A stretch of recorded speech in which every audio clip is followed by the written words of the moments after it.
Turkey is prepared to take its fight against Kurdish forces in northern Syria as far east as Iraq, President Recep Tayyip Erdogan has said.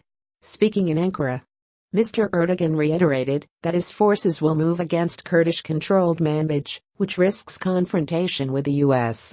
U.S. troops are based in the city, which was taken from the Islamic State group as by Kurdish-led forces in 2016.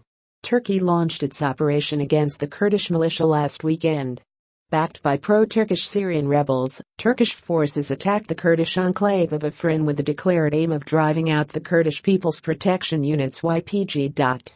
Turkey considers the YPG an extension of the banned Kurdistan Workers' Party PKK, which has fought for Kurdish autonomy in southeastern Turkey for 3 decades. The campaign has strained relations between Ankara and Washington, which has supported the YPG in its fight against IS.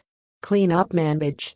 The Turkish president told a meeting of his Alaska party that he was prepared to expand so-called Operation Olive Branch until there is no terrorist on our border leading to Iraq.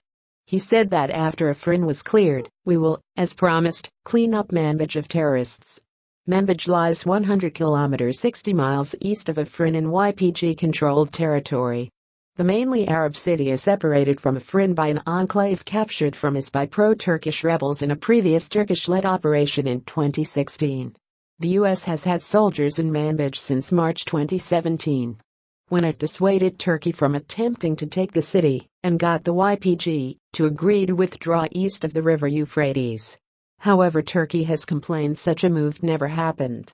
Turkey's southeastern border with Syria is its longest, stretching more than 870 kilometers 540 miles from the Mediterranean in the west to Iraq in the east. About 700 kilometers of this border is controlled by the Kurds. Ankara has long sought a buffer zone along the border and says its current operation will result in a 30 kilometers deep safe area in the Afrin district. Thousands flee. Tensions between the U.S. and Turkey, NATO allies, have soared since the start of the latest operation. Any Turkish offensive which expands into Kurdish-held territory further east will test the U.S., which has partnered with and equipped the YPG-led Syrian Democratic Forces SDF against IS for the past 2.5 years. Clashes meanwhile continued around Afrin on the 7th day of the Turkish campaign, though fighting has been less intense because of bad weather. The UN has said about 5,000 people have been displaced so far by the clashes. Turkey says 14 of its soldiers and allied rebels have been killed, while the UK-based Syrian Observatory for Human Rights SOHR says 58 pro-Turkish rebels and 53 SDF-YPG fighters have been killed. Turkey put the number of Kurdish and pro-Kurdish fighters killed at over 300.